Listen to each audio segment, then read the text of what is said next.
At 90 kg, I'm not designed for 30% climbs like Bushcombe Lane. But today we're heading into the Cotswolds to see if I can defy gravity and get up this 30% beast, which has beaten me on 2 occasions. But before we get to Bushcombe Lane, I've first got to tackle 2 other climbs, which are Aggs Hill and Salters Lane. And I've got 35 to 40 miles to ride to get to the Cotswolds.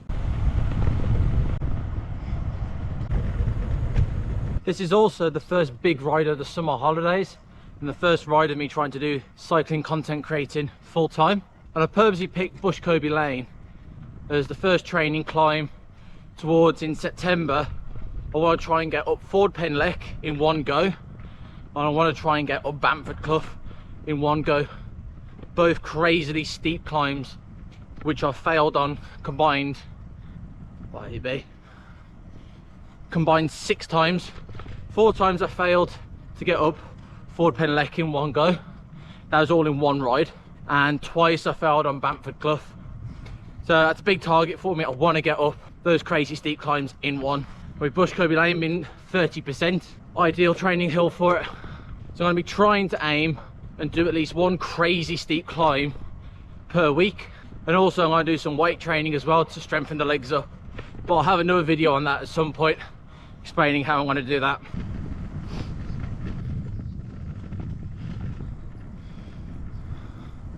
It's suddenly gone very dark.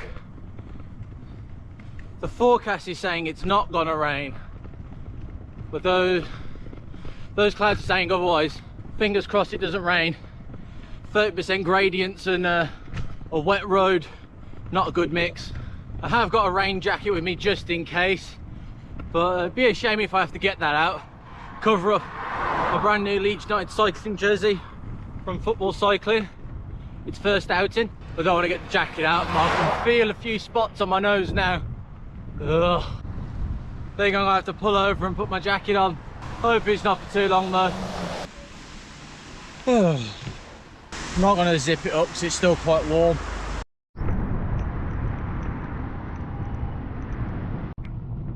All that way up for ducks. Does look like in the distance it's getting a bit brighter, so hopefully it's not going to be around for too much longer. Right, it's finally stopped raining. That half-hour downpour is gone. It's all a lot brighter. Hopefully that's the last of the rain. We're now out of Pearland. We're into Gloucestershire. I'd rather be a bear than a pair. We're going to go to Cheltenham train station first, because I've actually planned a route which is 36 miles, which I'm going to leave on my Komoot account, which you can pinch and use for yourself. So it's a nice 36-mile loop, taking in these 3 climbs. If it's something you want to do, either park up in the town centre or travel there by the train. Yeah, let's get to the starting point of the actual ride. There'll be a link to my Komoot account in the description. Finally put the jacket away. Leeds jersey's back out on display. Hopefully that's the last time I have to get it out today. Fingers crossed. So here we are. After 46.5 miles, I finally got to the start of my ride. That is some cool street art. More street art. What have we got? We've got a raspberry Lucozade, single best crisps in the world, McCoy's Flame Grill, and bacon sarnie. Go down a treat. Right, nice little pit stop. Now back out on the road to it's a fairly steep hill here. Right, so we're at climb number 1, Aggs Hill, just over a mile long. Average is, I think it was 8%, max is 17%. And Simon Warren's giving it a rating of 5 out of 10 for difficulty, and this is on the X list. One I have done before. This is my 2nd time going up it. Climb so far seems to be mainly hovering either side of 10%. And looking at the map, if I remember right, the first half is harder than the rest. Ooh, that's been hard work so far. Tell I haven't done a proper hill climb in a little while. What was the last one I did? Winners Pass, which was almost a month ago. Back to 15%. Right, so that's the main bit done. Got this little bit in the middle, which is fairly flat. Then it will kick up, not quite as much as the first bit, towards the end. And then we'll be done. Says road ahead closed, hopefully we can still get through.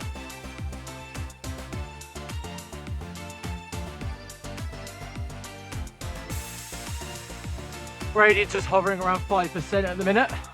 Last year when I did Aggs Hill, I did it in just under 16 minutes. And the Wahoo's currently predicting I'll be doing it in just over 12. Looking good. Last quarter of a mile left.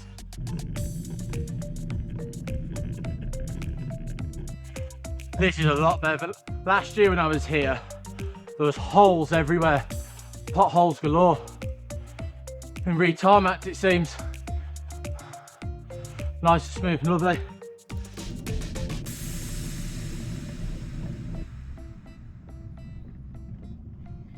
There we go. 12 minutes and 6 seconds. Very happy with that. Need 4 minutes off there. Oh, apparently I've taken the wrong turn. Just double check. That's a big B. Oh, I was supposed to have turned right then. Where the closed road sign is. Let's try again. You're right, yeah? Yeah, I'll get round. Alright, just be careful because there's loose chippings and everything. Okay, thank you. Just watch your tyres. Manoeuvred that okay. And on we go. I'm enjoying these peaceful roads. Nice and quiet. I'm enjoying the fact it's dry now as well. Cloudy, but the clouds seem high enough that, touch wood, there's not going to be any further rain, or at least no rain soon.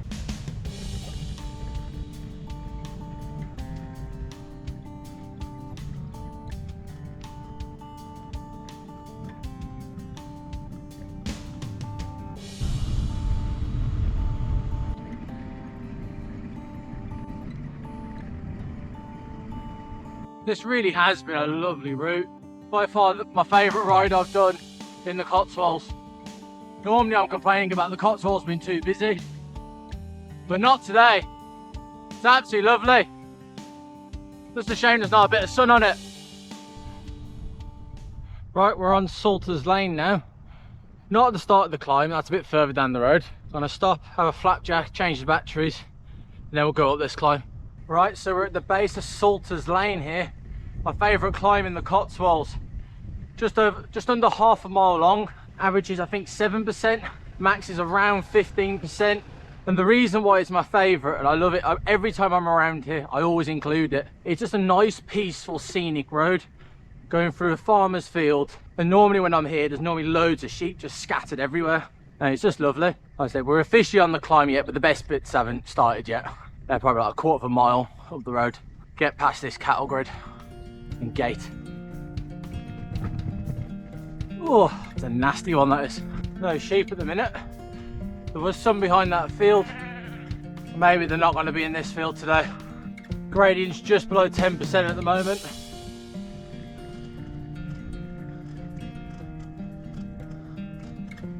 Oh, there's some sheep over there. Sheep over to the left. We're halfway through the steep bit in the middle.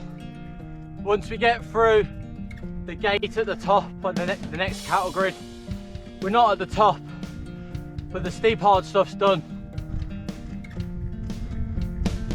We're over halfway done now. You see the gate in the distance. This effort's starting to burn the legs a bit now.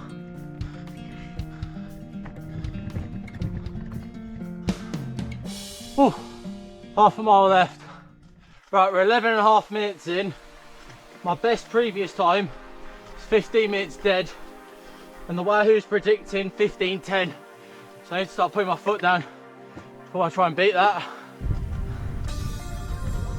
The Wahoo's now saying I'm 30 seconds ahead. Catching up time.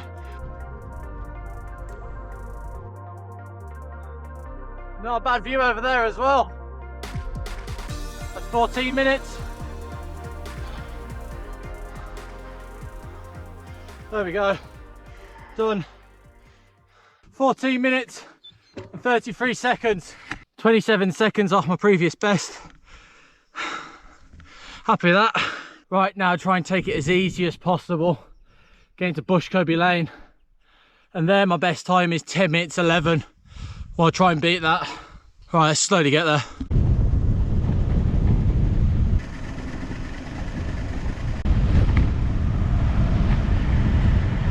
Before a big challenge like this, naturally you always get some doubt in your head, but a trick I use to try and get my head out of that doubt is I look back on things I've done previously. Conversation what's going on in my head at the moment is, after, by the time I get there, 75 miles and you're trying to tackle a 30% climb, it's like you've got no chance. It's a stupid idea. But I've got the experience of previous climbs, being deep into a ride, more elevation and getting up it. The most obvious example was during the Fred Whitton earlier this year, getting up Hard Knot Pass without needing to walk, and that's a 33% climb. So I know I can do this, I've done it before. I just have to remind myself of past victories. It's like, yes, you've done it. And you had doubts in your head then as well, then you overcame it. Here we are, Bushcombe Lane. Just before I go up Bushcombe Lane, I wanted to announce that I'm now a British cycling ambassador, which I'm super excited about, working closely with British Cycling, the national governing body of cycling in the UK. And as part of that partnership, they wanted me to tell you about the British Cycling memberships. And if I knew about this before I started working with them, I would have signed up just with all the different discounts you get off these different companies. There's loads more. I'm going to put them all here for you to have a look through. If you're interested in checking it out, I'll leave a link in the description and you can have a proper look through and see what you think. Right, let's go get up this 30% beast. I've done enough procrastinating. Let's get after it. Right, so that's Bushcombe Lane. We've started.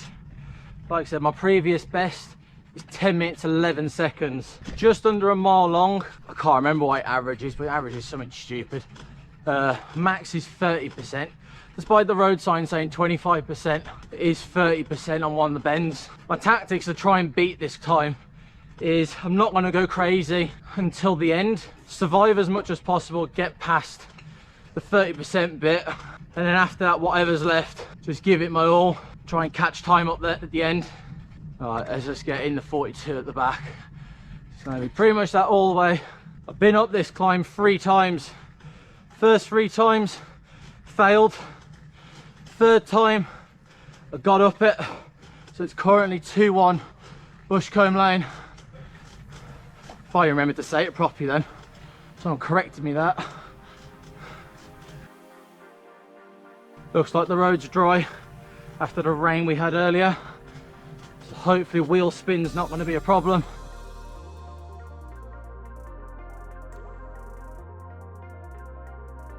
It's warming up on 12% at the minute.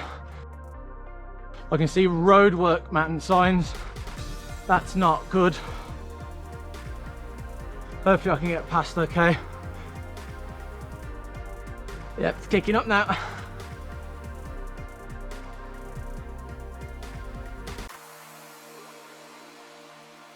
Remember, this is all part of the training for Bamford Clough, for 410 Lek.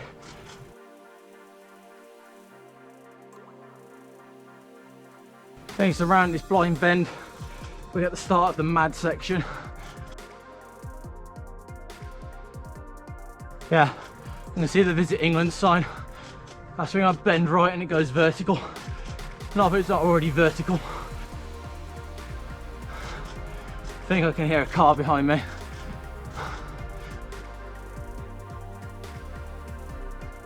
Jesus Christ, this is steep. I'm going to overtake this at a time.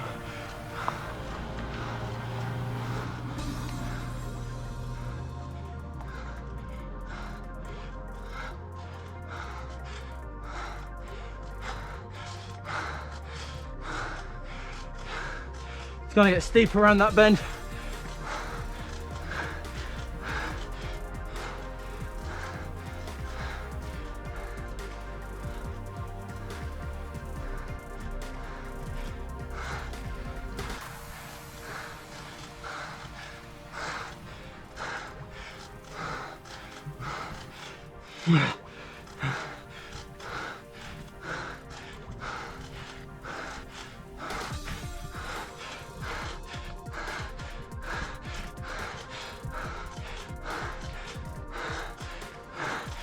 Jesus Christ.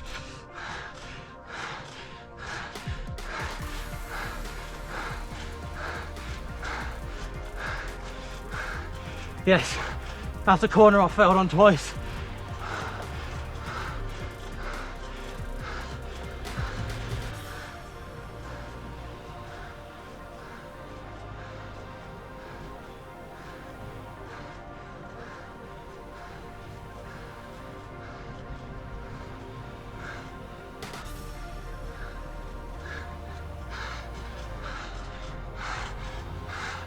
Nearly over the worst of it.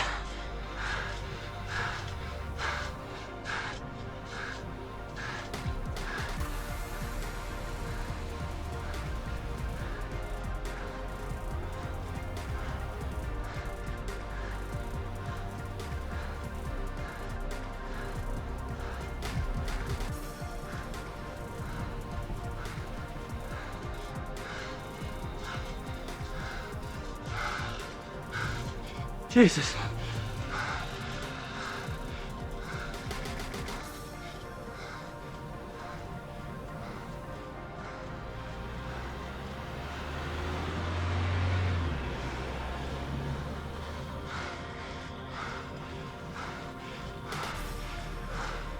Right, not too far behind it.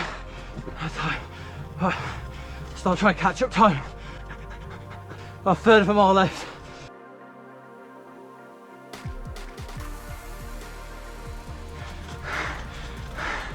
Ah. Oh my God.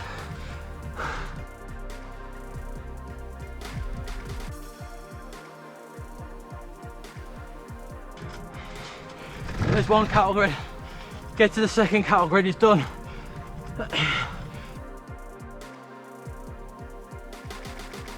Just over 9 minutes gone.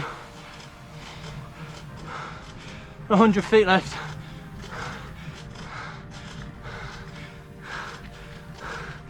Jesus. Done.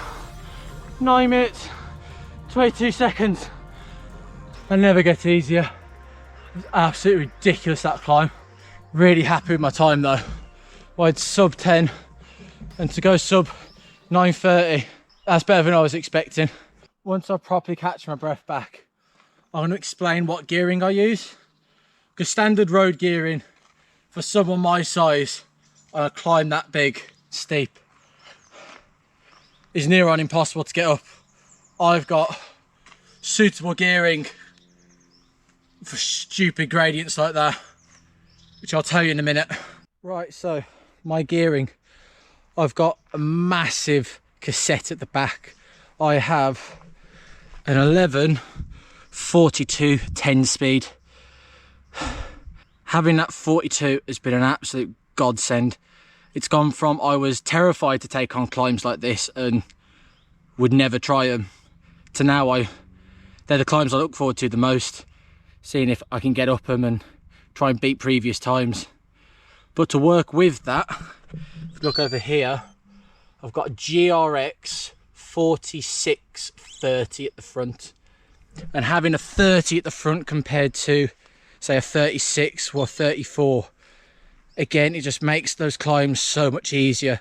So then you combine having a 30 at the front and a 42 at the back, that gear ratio has made it so much easier. When I'm at home and I'm editing this, I'll put down what my cadence was for my effort up Bushcombe Lane, and then I'll put what my cadence would have been if I used other standard gear ratios. I'm gonna have an educated guess just off the top of my head. My average cadence going up that was around 60-65, whereas if I was using standard gears, it would be down to 40. And going at 40 compared to 60-65 revolutions per minute, it feels night and day.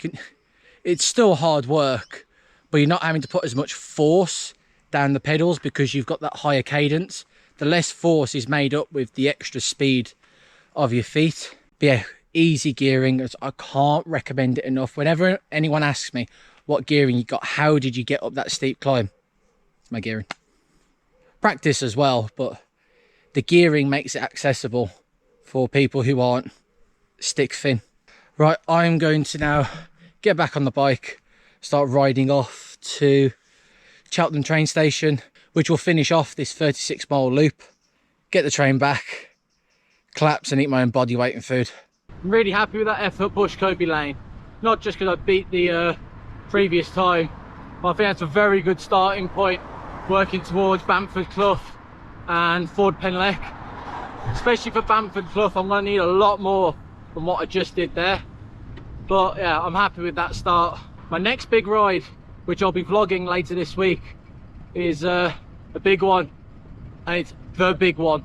We're going up Great Dunfell, which it's the best climb in England and Wales. It's just incredible. I'm going up there to ride with Scott from Cycle the Nation. You may have seen on YouTube as well. I'll be up there for a couple of days as well. It's looking like we're going to do Chapel Fell as well, which is the highest pass in England at just over 2,000 feet. They're looking forward to that. And also, he's a descending demon. He is unbelievably good. He's going to try and teach me some tips for descending. So it'd be good to get a bit more confidence from a few more tips, how I can descend better, and hopefully it'll help you lot out as well. Anyway, on the way back to the train station now. So I love you and leave you. Thanks for watching, and I'll see you next time. Up another climb on 2 wheels.